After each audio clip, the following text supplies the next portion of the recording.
A população, muitas vezes, ela vê toda essa discussão, mas parte dela não entende do que nós estamos falando. Então, para explicar àqueles que estão nos acompanhando, incentivo fiscal dado pelo Estado de uma forma simplificada. Para quê? Por exemplo, uma empresa montadora de automóvel quer instalar-se ou ampliar mais uma filial, e aí ela está em dúvida em que estado ela vai se instalar. Então, os estados oferecem uma série de incentivos e benefícios para atrair essa empresa para o seu território. Então, por exemplo, o Espírito Santo poderia, para atrair uma empresa montadora, por exemplo, oferecer 10% de isenção de impostos por 50 anos, por exemplo. Enquanto o Rio vai oferecer só por 10 e o outro estado só por 15. E aí essa empresa, obviamente, vai preferir o Espírito Santo porque o ganho é maior. Isso abriu no Brasil uma coisa chamada guerra fiscal. E muitas vezes os estados deram um tiro no pé ao se enveredar nessa disputa sem analisar muito claramente os benefícios e os passivos trazidos por uma coisa desse tipo. Então, é claro, por que o Estado ofereceria benefício fiscal? Quer dizer, reduzir, por exemplo, o recolhimento de impostos, que é dinheiro do povo, para trazer uma empresa. Então, só a empresa ganharia com isso, em teoria. Não, o Estado ganharia. Ganharia o quê? Isso traria mais emprego para o Estado, mais desenvolvimento, poderia trazer outras cadeias produtivas, enfim.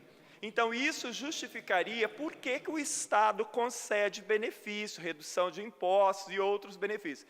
E isso estaria justificado, mas para isso, então, assim, nós teremos uma grande vantagem, nós não estaríamos dando nada para uma empresa lucrar. O Estado estaria lucrando muito com isso também, ao gerar mais emprego, ou tecnologia, ou seja lá o que mais. Ocorre que tem que se analisar os passivos também. Então, pode ser que essa empresa gere emprego, por exemplo, mas ela vai gerar muita poluição, por exemplo. Ela pode atrair para uma determinada região uma migração desenfreada de pessoas vindas, inclusive, de outros estados, criando aumento, por exemplo, de favelamento e outros problemas sociais. Os passivos ambientais, sociais e outros precisam ser pesados nisso também. Por isso que a gente bate na tecla de que a transparência na questão de incentivos fiscais ela é fundamental. Por quê? Porque a sociedade precisa entender que valeu a pena, primeiro, porque a redução, isenção de impostos, nós estamos falando de dinheiro público, não é dinheiro nem da empresa nem do governo, é o dinheiro da sociedade que está deixando de ser arrecadado. Então, a população já por aí precisaria saber claramente isso. E também entender claramente por que aquilo trouxe benefício. E se os malefícios trazidos por uma empresa não são maiores, por exemplo, como poluição e passivos sociais.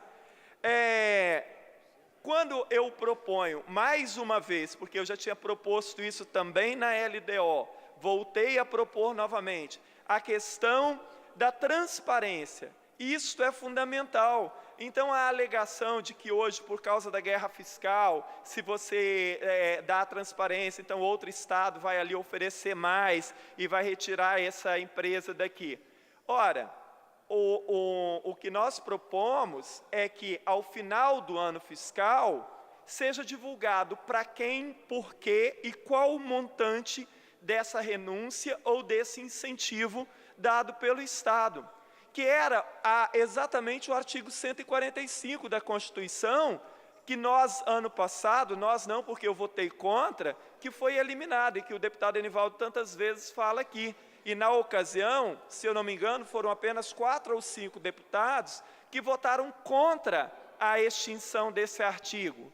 Então, não é, principalmente no momento que nós vivemos no país, quanto mais mecanismos de transparência nós criarmos, tanto melhor.